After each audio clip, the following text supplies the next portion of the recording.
1, 2, 3, so we could start, right? Takes 3 to start, yeah. Can you hear me? Yeah, I Morgan? can. Yeah. Okay, all right.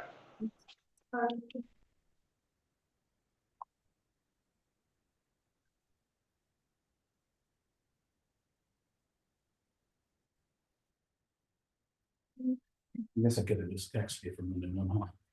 It's okay. That works out fine. Turn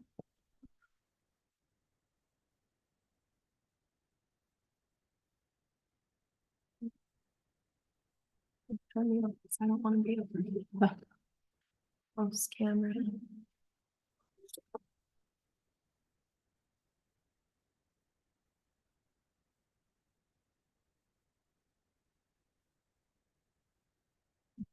Sure, love to have only if it works, so when it doesn't, it's not. Been to our meetings in the warehouse, sometimes that's for trying to get that stuff. Yeah, it's a nice room though. Yeah. It's not. I guess we can get started and then I can build the video camera in just a second. Just drop down on the side. See, that's why we need you. Plug it in. But recognize it.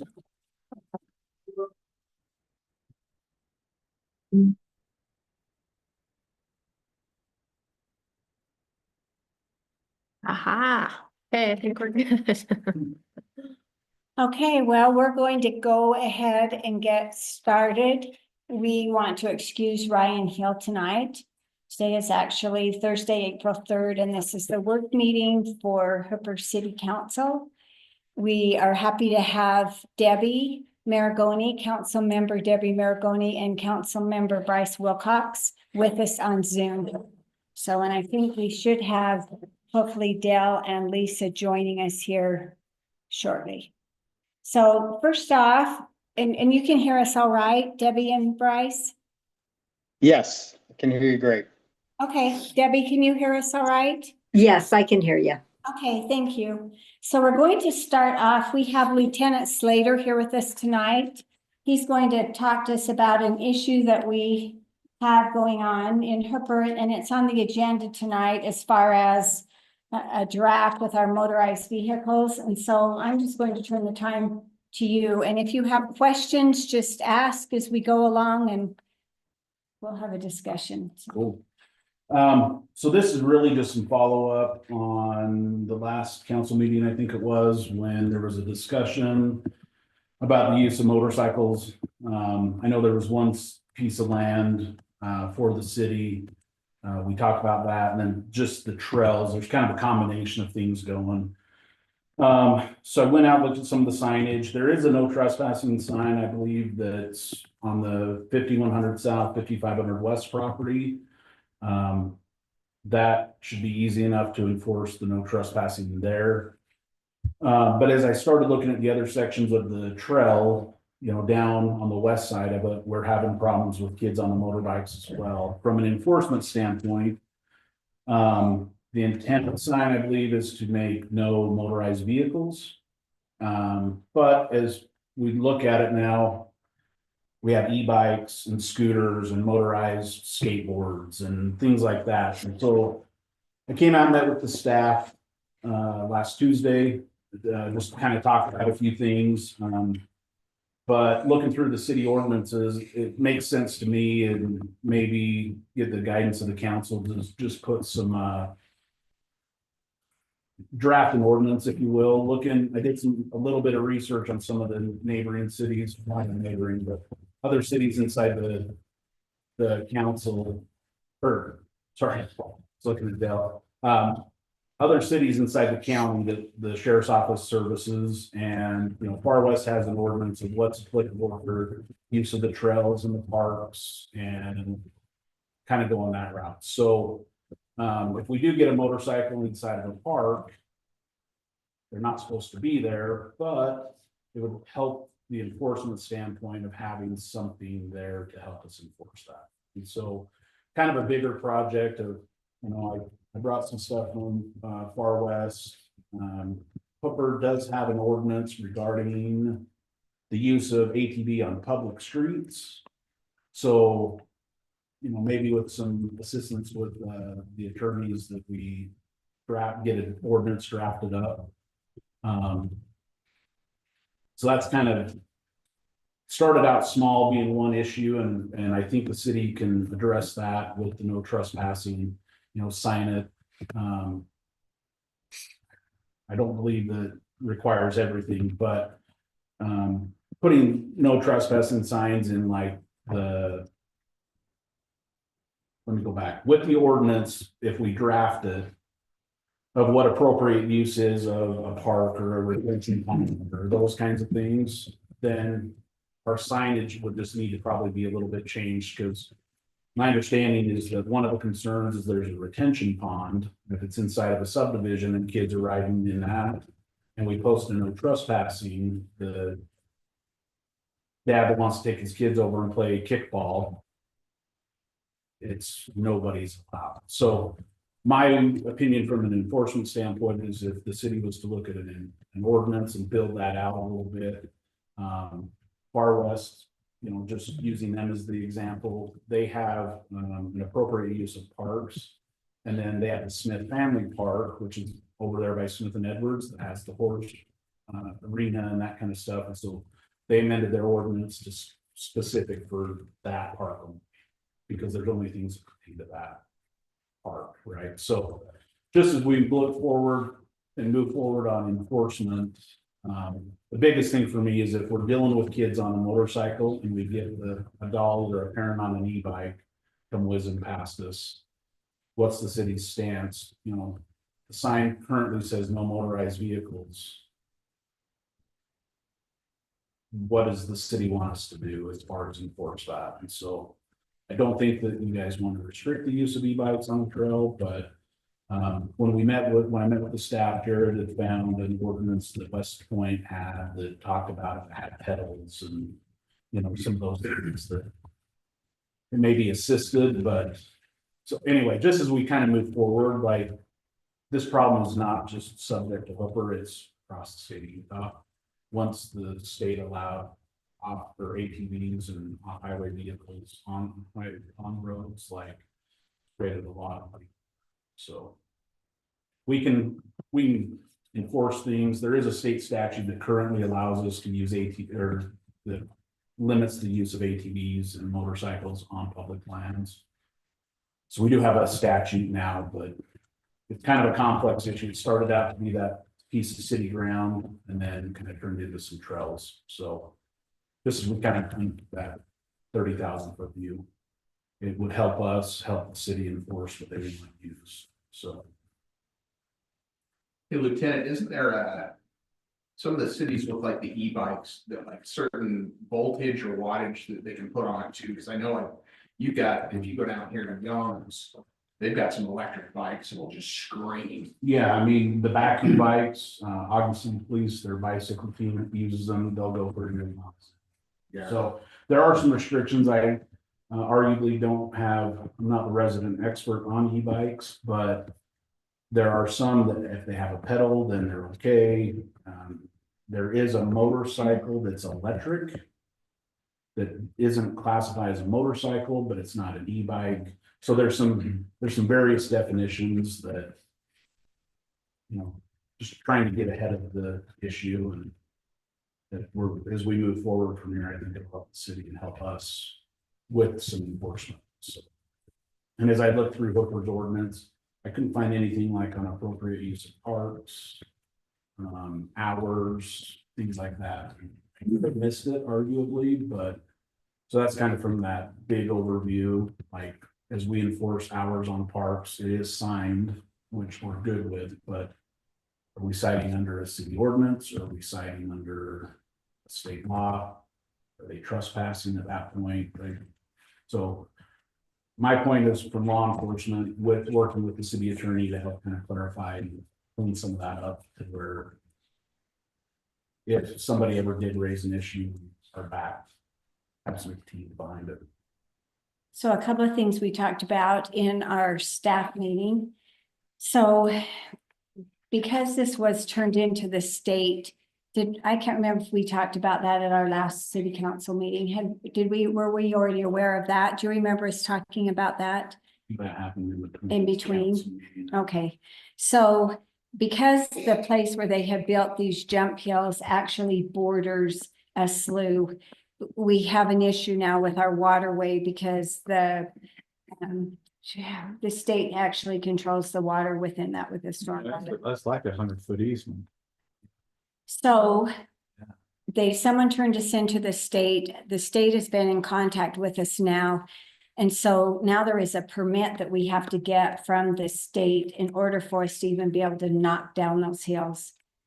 Malcolm and I went and looked at them and we kind of walked the neighborhood. We found the home where they are the ones building and we went up and told them that we are going to be knocking these down because one concern that Jared has is we knock them down, but then do they come up with their equipment and build them back up?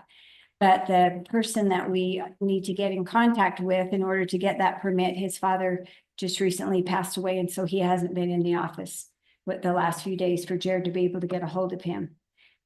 One thing we talked about in staff meeting, we did tell them we're going to be knocking them down. So as soon as possible, we would like to do that.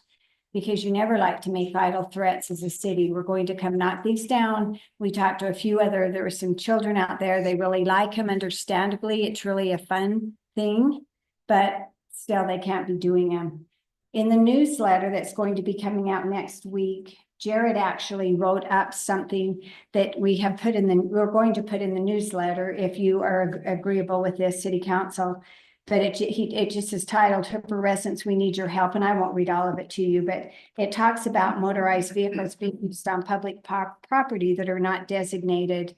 And then he goes on to say transportation with mechanically aided propulsion. That's the definition that Jared came up with, including motorcycles, scooted, assisted bikes, go-karts, four-wheelers, three-wheelers, ATVs, and UTVs, snowmobiles, etc. And then it just says how it's prohibited to use these on any city-owned property, parks, trails, detention basins, fields, etc. So, again, they're just asking, saying, would you please either report that to us or to the sheriff department? So that would include e-bikes, right? Any type of motor or assisted engine. bikes. Yeah, Mechanically aided propulsion. And we talked about it in staff meeting because they say sometimes e-bikes can get going pretty fast. And one of the neighbors we talked to that as we went, kind of from house to house and say, just so you know, we're going to come be knocking these down. She said they've had some real problems now with other children in the neighborhood being terrorized by these kids on the motorcycles. Like even a little 5-year-old that, they raced right up next to her and then screeched on their brake. Anyway, they said it's a problem.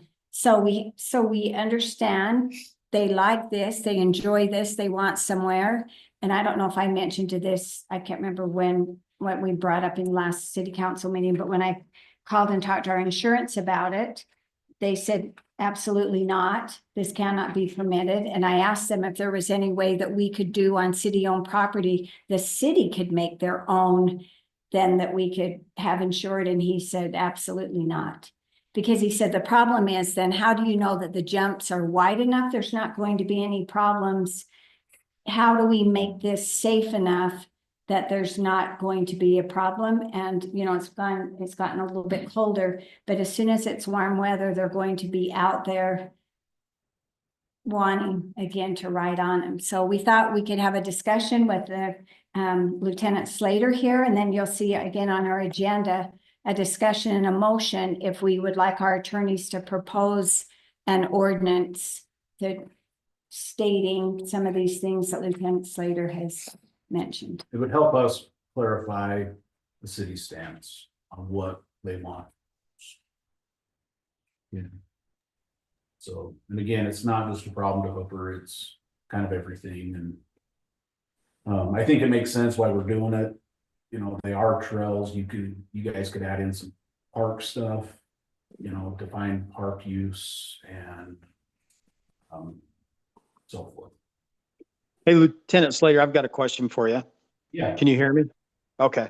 Yeah, I support what we're doing 100%. I think something needs to be done. Is there a way, because I do know a lot of people that use the trails and e-bikes, and most of them are, older than me, which is not, well, anyway.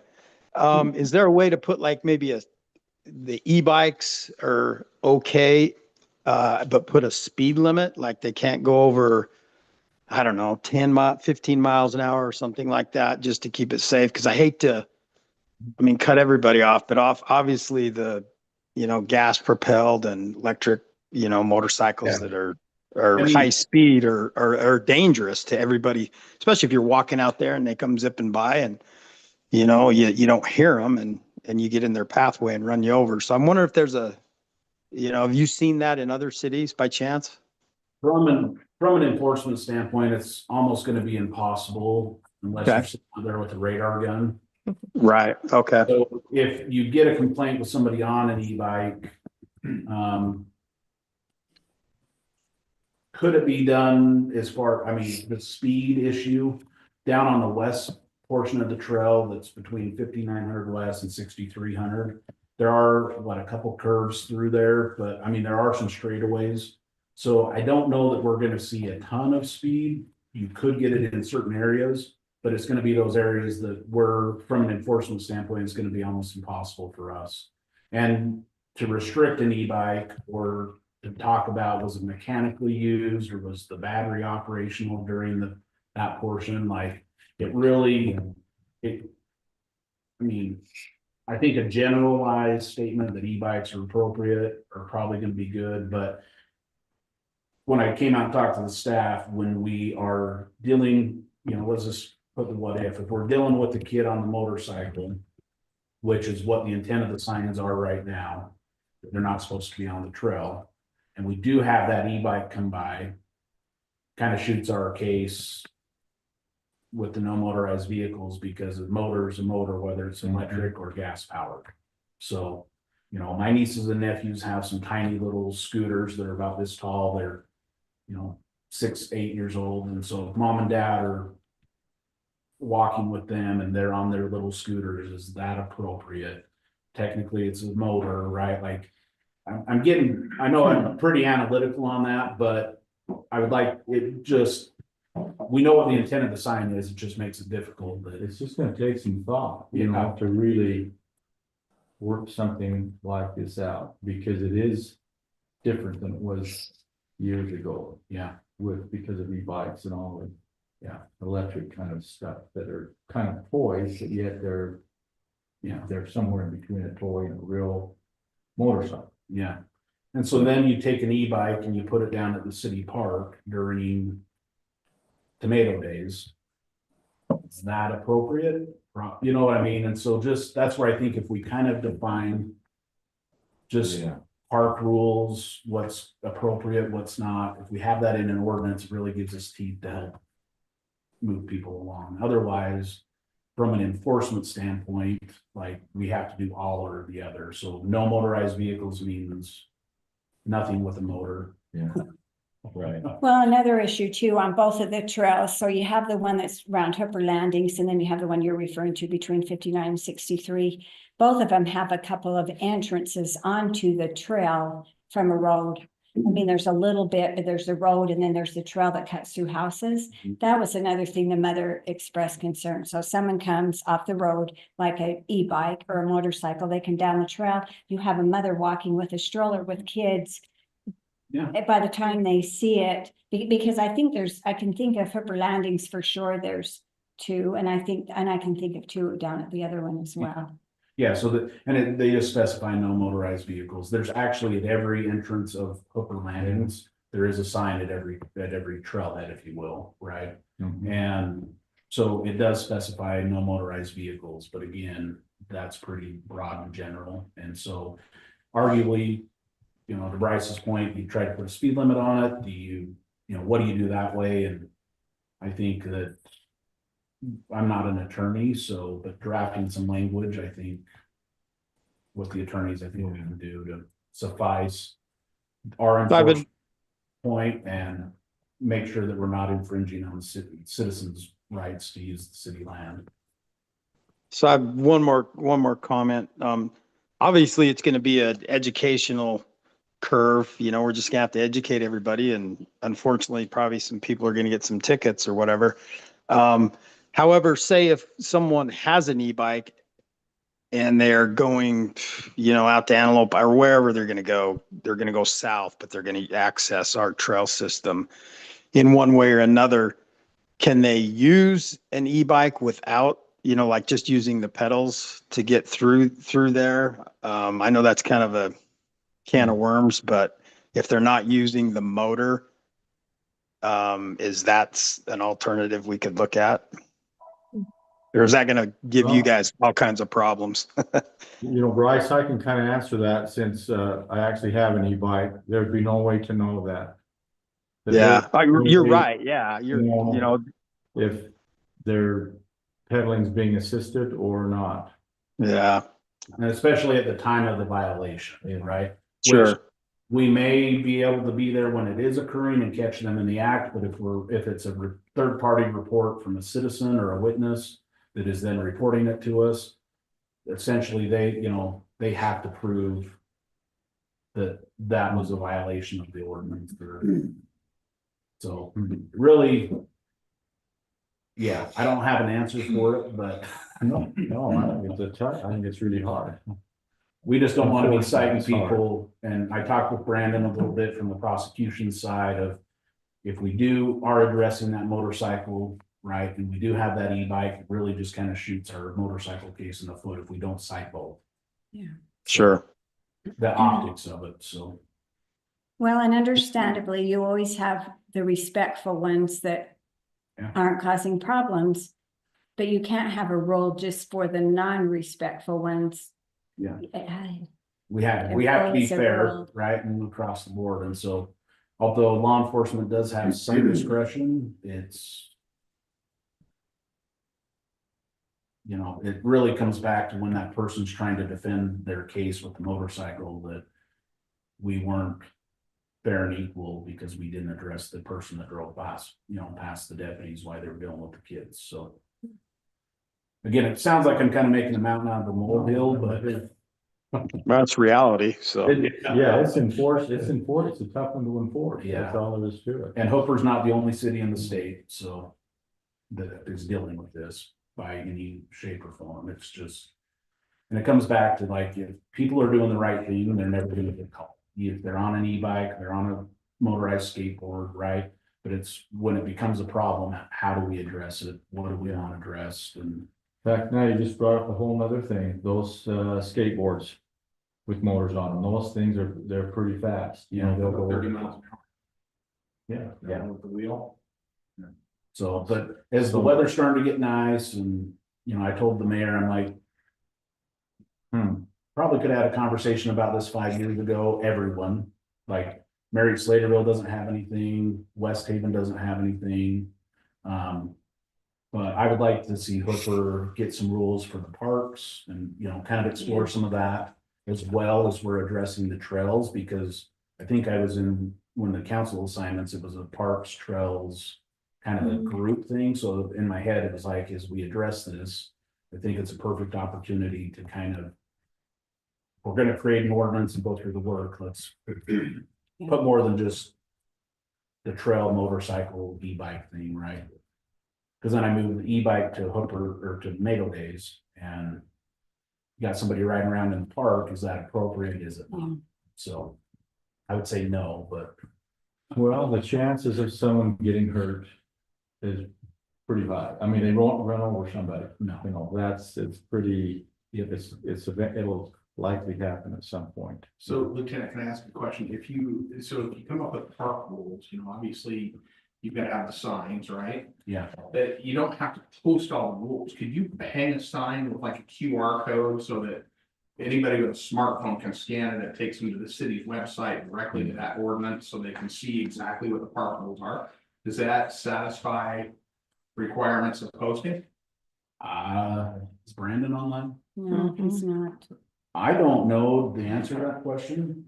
That means it was From a the- question. Yeah, it was a good question. I mean, I think it's a great idea. QR code. See, and Yeah, a QR code or even, you know, the city's website, but who does, I mean, everybody has a smartphone now, or their kid does, so they can scan it, and it takes them right to the city park rules.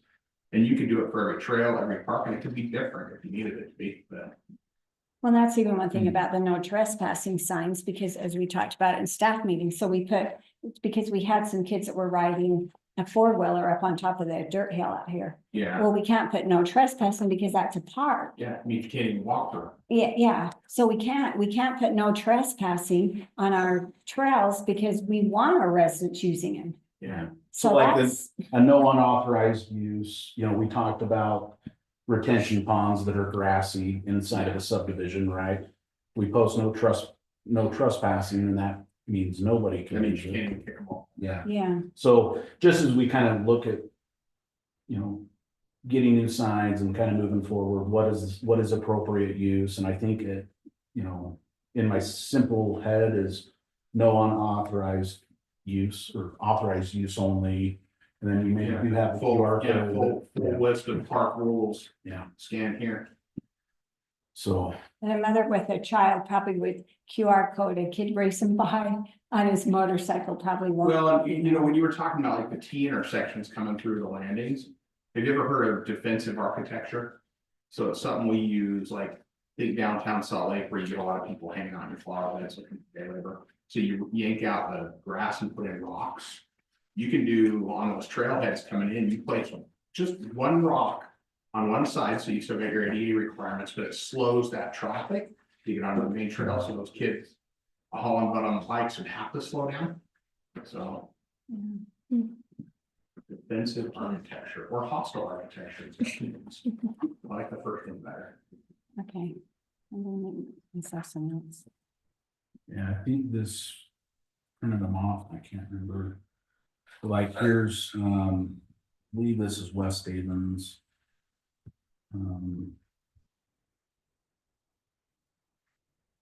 Yeah, they've defined a motor vehicle to be a motorcycle, a motorbike, a snowmobile.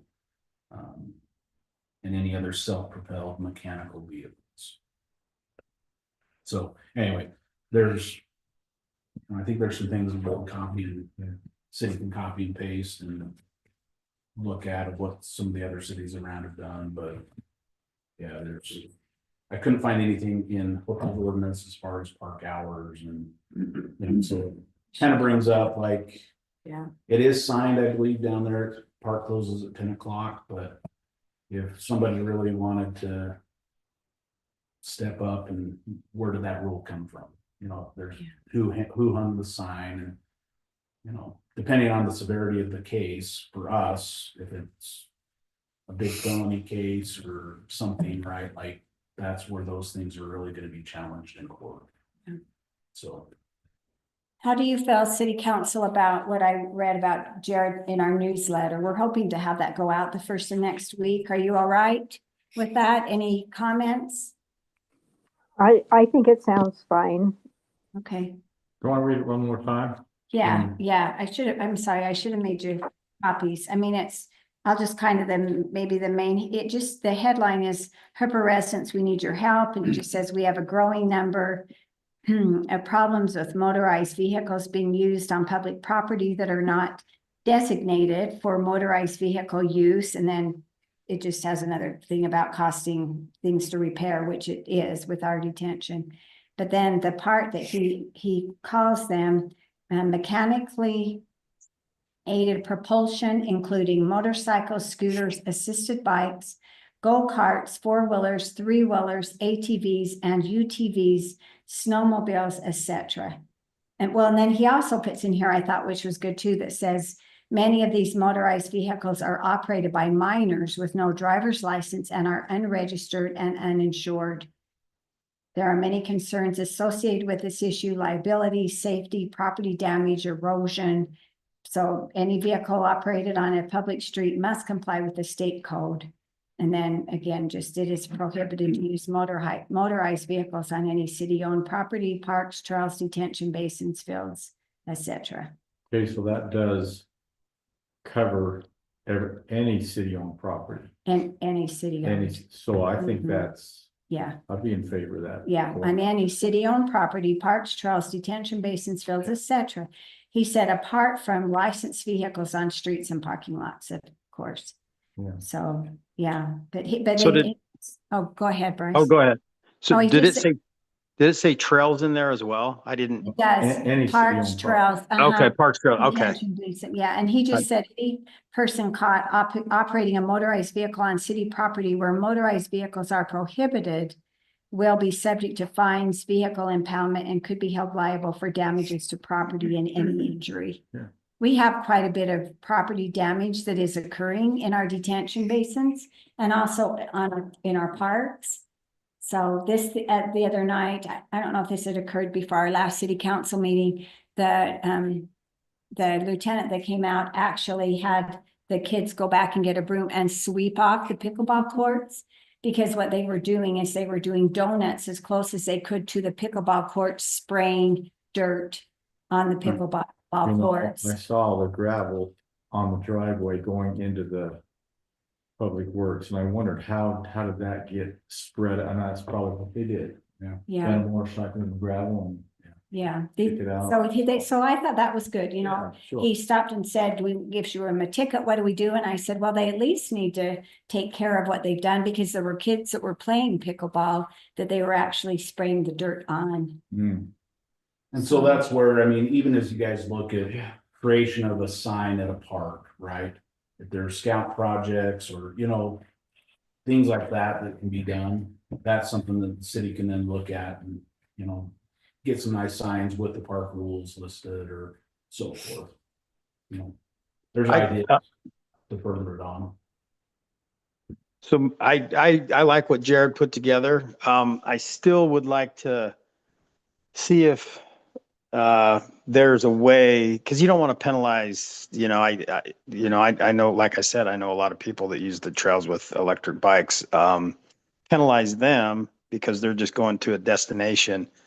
I know there's different styles of e-bikes, like different classifications and that, but I obviously we have to do something, but I'd still like to, you know, I'm okay with that letter going out, but see if we can come out with some provision for those law-abiding citizens that use those trails, you know, with their bikes. So anyway, that's just my thought. That's the only thing that kind of concerns me a little bit. But other than that, I think that's great. And then the attorney, I think motorbike and motor assisted bike, I think there's a definition in state law. I just realized I didn't bring my internet in. and that doesn't prohibit bikes, a regular pedal No, bike. So No, it has just to says be that, assisted. So, yeah. all right. yeah. Well, and really, probably the people that are just nicely riding along probably even notices or complains or cares. Usually it's the ones that are racing through, aren't following what we would want them to do. So, because when I think about I think even Bryce, like you're talking about our trail that goes along the west side of the road down 5,500 west, it starts at about 5,300 south.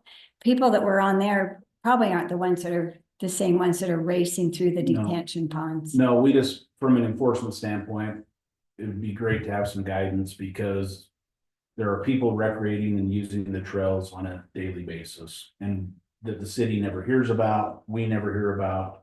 Yeah. But when it is a problem, being able to address it appropriately. Can I add my 2 bits? Sure. I'm a bike rider. I don't think electric bikes should be on trails where people are jogging and walking. Yeah. It's terribly dangerous. I've seen it happen a lot.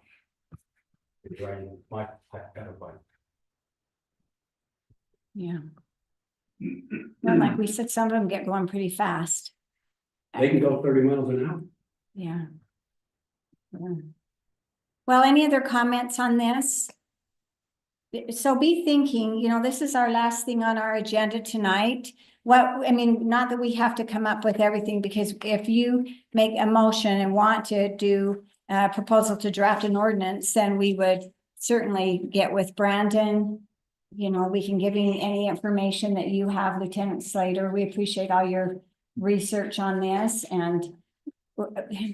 the The problem is, you know, you either prevent it or you wait till something happens and then you have a problem.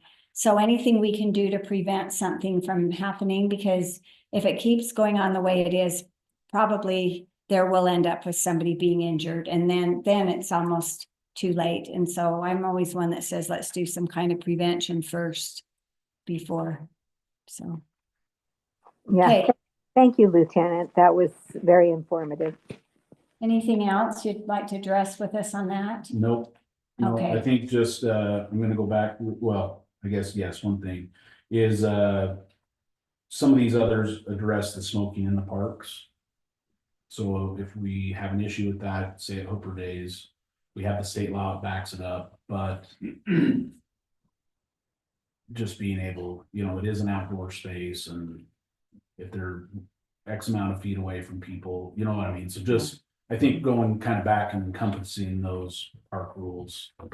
So Hooper City, before the state even passed it, before Weber County even passed it, we're talking back with Mayor Barrel. Yeah. Actually passed something prohibiting smoking in our outdoor parks. Yeah.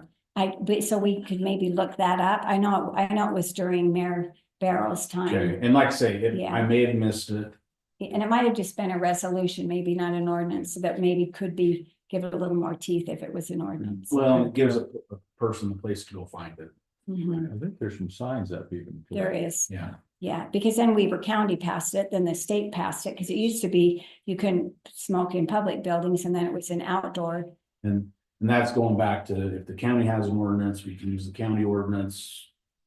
But again, it just, as we cite, we can cite under Yeah, city ordinance, it really helps. yeah, that's a good idea. Okay, if nothing else on that, then let's go on then to things, discussion on agenda items or city council assignments. Anything you would like to bring up, discuss on any of these things on the agenda, or anything to do with any of our city council assignments? Okay, The one thing, on the city council assignments, I thought you had told me I was the senior liaison, and then that didn't show up on my thing, and Morgan said she had it differently. So, was there something else that I was to do, or I got kind of confused with all of that? are you talking about as far as litigation, Debbie? No, just the senior citizens being the person that kind of worked between them and stuff. Are we talking about the assignments for the city council? Oh, just if you had anything concerning any of your assignments that you wanted to report Oh, to. no, I don't have anything on my assignments. I just was confused about that one, and if that was, if I'd misunderstood. Okay, there's a couple of things then I want to ask about. So one thing that with our utility billing, we have a lot of residents every month that we end up putting late notices and shut off notices. And one thing that we have talked about that we, as staff, and so we wanted to bring up to city council, is if you are agreeable to have someone like Bonneville Collections, that we could turn our collections into. One thing with Bonneville Collections, and Monica Barnes, our utility clerk that does all of these, how this works with Bonneville Collections is they actually charge the additional amount would be added to their account, so there would not be a cost to the city. So if it's a 3%, I don't remember, I'm sure it's in here, percent that they end up charging, they charge that to the resident. And then, so we are not the ones that end up paying that to them. And so Monica wanted me to ask if you would be agreeable to be able to do that. If we are, so it says the collection fee percentage you can add is 33.33. Anyway, it's 0.33% to get the collection fee amount. but one thing then, we would want to, at the bottom of our forms, when people come in to sign, is there's actually something on there, like, for instance, if someone new is coming in, that would say that we have that ability to be able to do that. Right now, it does have verbiage along the lines of we can end up shutting off their water, there can be collections, but she would like to maybe make it a little more specific on the bottom of the forms to be able to do that. And when we say collections, we have, how many would you even guess? 100, 200. Yeah. Couple hundred. Couple of hundred residents that every time, and they don't do shut off notices every month. I believe it's every other month. And they do wait until people are far enough past due on their bills. So it's not like you've missed 1 month that they would do this. She has a certain amount, and I believe you probably have missed several months. Because we cannot turn off sewer, there is an agreement with Hooper Water that they can shut off your water if you get so far past due. That's culinary water, right? They shut off culinary water. So any thoughts on this? Again, we've talked about this a couple of months now in staff meeting. We feel like there's really something we need to do. We probably have thousands, and I know sometimes in the past they were just written off, but we would like to try something else before every month or at the end of the year, we're just writing off bad debt. So any thoughts on that? She felt, when Monica called, she felt pretty good about Bonneville collections. Yes, Bryce? Did you say you had 100 a month? Is that what you said, Morgan? No, we do notices or shut-offs every quarter, but there's a pretty big stack of those people that don't or need that notice. There is legally, you can't shut off water or do anything to their home if they've made some sort of payment. But Okay. they only pay like $10-15 and they get out of that. Yeah. So Gotcha.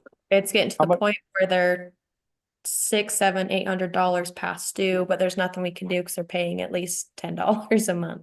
Oh, wow. So So you spend quite a bit of time fiddling with this stuff, it sounds like.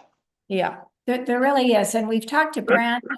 Monica and I have talked to Brandon, and when it gets to a certain point, like he said, what if we do $1,000? Then we would actually have Brandon, then he could do some kind of legal action. We have one that's considerably more than that. But we're just trying to maybe prevent that from happening. If Monica could, after say, okay, we're gonna send you to collections, sometimes that's enough to, you would think shutting off water. But we think this would be a good idea, I know Monica's done quite a bit of research, and she feels like this would be something really good if we could. It is a collection agreement that we would sign with Bonneville. And then Monica would be the one that would end up dealing with this. What type of dollar amount are we talking as written off for bad debts for this? Or do we ever do that? We don't ever write off that. We did. I remember back when I was here working in the office, when back when it was our other financial manager, we wrote off so much bad debt every year. I remember her talking about that. Do we have a number? I mean, I don't have a number, no. like if it's under 1,000 or? No, it would be, it would be thousands if we did it, because I can think of a couple right now that we're working with Brandon on that owe us more than $1,000. And like I say, I think it's 300 or 400. I don't remember now, before we ever even do the shut off. Yeah, so we send like a late notice every other month. Once they're 2-3 months past due. And then that following month, if they don't make any payment, then we send another notice saying, if there's no payment, we'll shut your water off. You have a week to pay that. Once that week comes and there's still no payment, that's when we contact Hooper Water and make that. But you were Work. saying, even if they come in and pay $10, you can't. Wow. Yeah. So maybe that's what we better look at. Okay, Make Okay. some sort of payment to their bill. You legally can't do anything on the But you backside. still can send it to collections. You We could. could still send them You to just can't turn their water. collections. And I But know, what does that, so I'm a little confused with that. If we can't collect it, if they're paying so much, how can a collection agency do that? See, is that something we need to get a little more information on? one- I mean, a little better understanding. One thing that happens with collections is it starts to ding their credit. People would sooner not have something be at a collection agency that's dinging their credit, because then anytime they go to apply for anything that's on there, we don't have that ability now to do that. So we can say you haven't paid, but the only thing we have holding over them is, like I mentioned, when it gets to be like $1,000, then we turn it over to Brandon. And then Brandon then can either, there's a couple of things, he can send them a letter, either try to put a lien on their house. You know, we could take them to small claims court, but Bonneville, and and there's not like, we don't have to pay a fee. It's not like we have to sign up and say we can try it. That's why we thought if we could try it, if we don't think it works, and we don't have to do it. But maybe it would help even get any of these that aren't paying, and there's a lot. And another thing too, Monica is very patient, and she'll work out payment agreements with people. They will come in and fill out a payment agreement. And then, like Morgan said, they don't stick to it. No. If we don't have to sign a contract with them and it's just kind of a trial thing, I don't have a problem with it. This is something that we ought to take as, We can we send can't make a this. decision, No. This is something. we The should think only about. thing, yes, and we could even talk about it more at our budget meeting too, because at a budget meeting, because we would have a whole quorum if we put it on the agenda, then we could. Because it would be something we would have to, we'd just like to put something a little more than at the bottom of our forms stating we are going to do this. It could be turned over to collections. So Mayor, would Bonneville be buying the debt and collecting it, or are they just gonna collect it on behalf? Because if they're buying the debt, you No, do it at a percentage, and then you're out from under it. yeah, no, they, So they're as just far as collecting they're on collecting it, aren't they? I don't think they buy. Yeah, it. so I think they keep that percentage and then we get so much as well. But then the That homeowner, would be a good question too, because if I'm you getting get that either, 75-80%, then that they actually get a bigger collection on their end when they collected, you're out from under it. Yeah, I don't know. yeah, Well, there's I a don't couple know. things, I've never thought of that idea, but at some point. There has to be enough teeth in this, their water is actually shut off, so that, and Yeah, they do shut it off, and then usually what happens, people come in and they pay well, some. without just paying partial payment. Yeah, They either partial. Bring it current.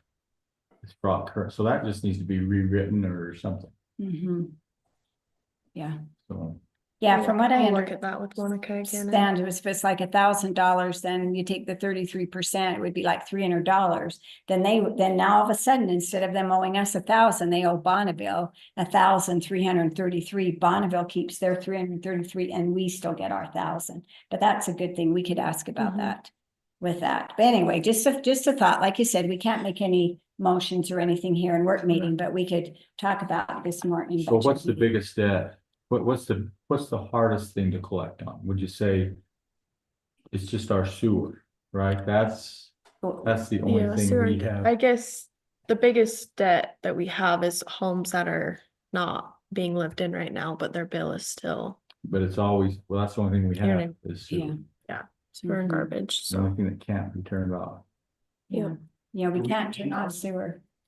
we need those properties? I don't think so. That was one thing I remember someone telling me that owned a business, is that eventually they owned a house because they owed them so much money, and Yeah, you can need that property. Yeah. okay, this is. I'd be in favor of taking a real close look at that. I think if it helps the staff relieve a lot of their pressure, I think I could be on board with that. I think that might be good. Okay, another thing too, or did either of you have anything before I had a couple of? Okay, Well- so I was just gonna ask, when are we discussing the budget again? The last Thursday in April, so April 24th. April 24th. Okay, In May, we're approving and adopting. So April's kind of our last look at it unless we schedule an additional one, but thank you. Okay, so Taylor applied, it was through Wasatch Front Regional Council, so Taylor is the engineer with JUB, and applied for a grant that Wasatch Front Regional Council was giving out. It's for, it could be $100,000, and we were actually awarded this grant, and it is to cover Hooper zoning ordinances and design standards. And when they came in and talked about this, they said it would be a grant that you could use. So if we wanted to come up with any kind of design standards for a commercial development or any of our ordinances that had to do with zoning that we're trying to go through and get figured out. And Hooper was one of the cities that was awarded that. Our portion then is 10,000. So we were awarded the 100,000, we have to pay the 10,000, and then they will pay the additional $90,000. There is, and so this is something, again, I just wanted to have you be aware of this. We can talk about it at our budget meeting, because then we'll talk about it and see as far as budget, if we, again, you know, that's a small percentage, and I think some of these things would be really good for us to have. Did you to tell talk me the name about. of the award again? Mhm. Well, was through Wasatch Front Regional Council, and it says Hooper zoning ordinance and design standards. So it was something to kind of help us. I know with like our general plan, every year you're supposed to go through and kind of say, are these things changed? What things could we do differently? And there's a couple of ways we can do this. There's a planner with like JUB, Wasatch Front Regional Council has people that could help with this. The Mike Hansen group reached out to us and said, we understand you're awarded this money. And I don't remember the other cities. I was at a Wasatch Front Regional Council meeting last Thursday, and they announced that Hooper had been awarded this money. So I think I've got a question. So Sure. with our design standards, is there a way to sneak in our upgrades on our impact fees? Could that be part of it? Okay, that's really, I'm glad you brought that up, because Taylor said yes. Taylor, Stauffer, who's with JUB, is going to be here to our meeting on May 1st.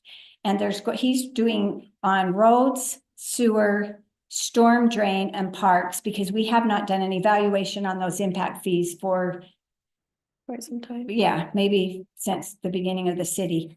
He said each one of those studies are about $100,000 a piece. But he said, so that's 400,000, which is a lot of money, but in the long run, we could maybe end up getting 2 million.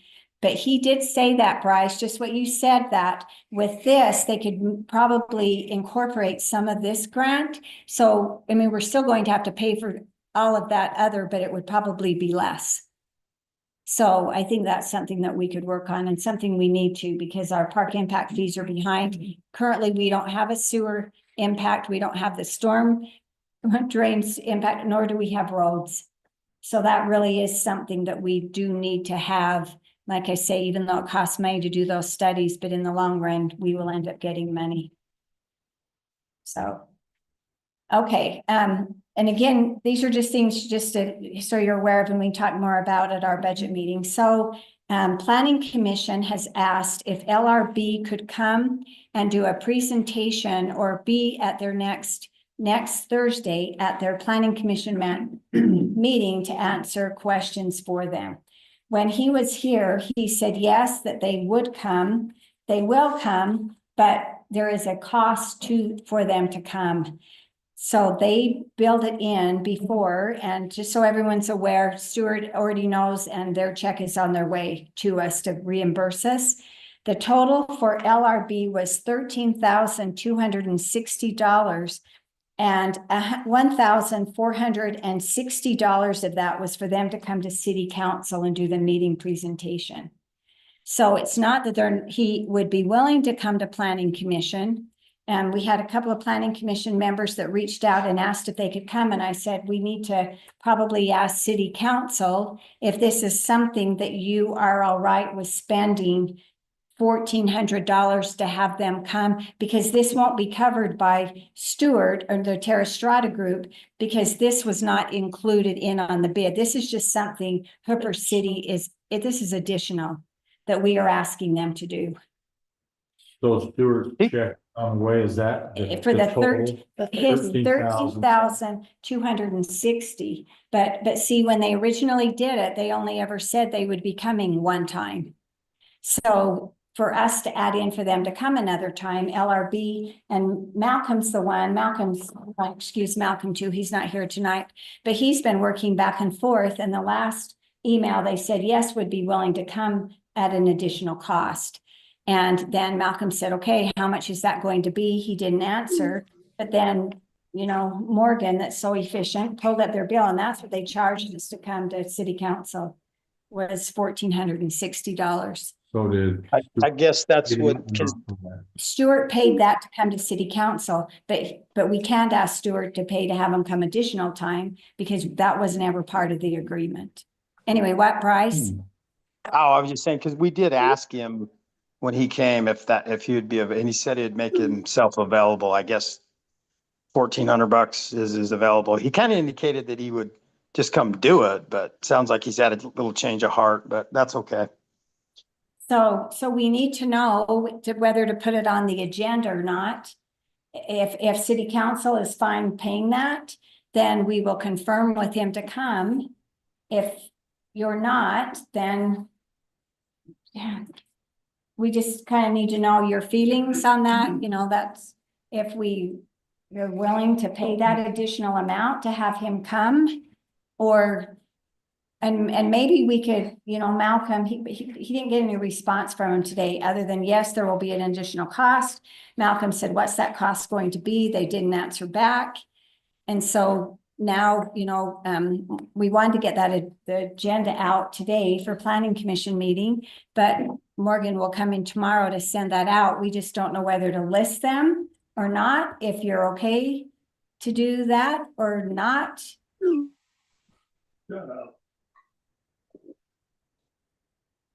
That's quite a bit of money.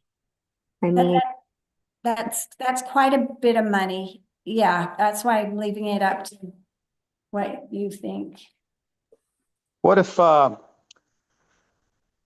know, they just reviewed that the city council meeting where they did come. If there was any additional questions that they wanted to ask, they email him, and have him answer them through an email. I don't know. I'm a little. That's a great idea. That's a great idea, Bryce. So wonder if they did, if they just went back and listened to that meeting, if they have any additional questions for them to email for clarification.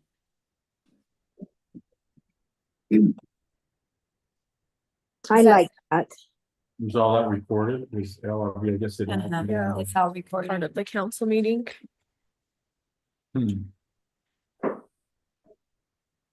Well, so is that the direction you'd like me to give? I You think don't that think sounds Stuart would pay good. half that? Well, the original bid was, 15,000 something, right? no, it was more like I don't remember. 8. It already went more than what the, Well, I thought he was aware it would be about 14,000. well, yeah, he was aware, but that's more than what their original bid was they gave us.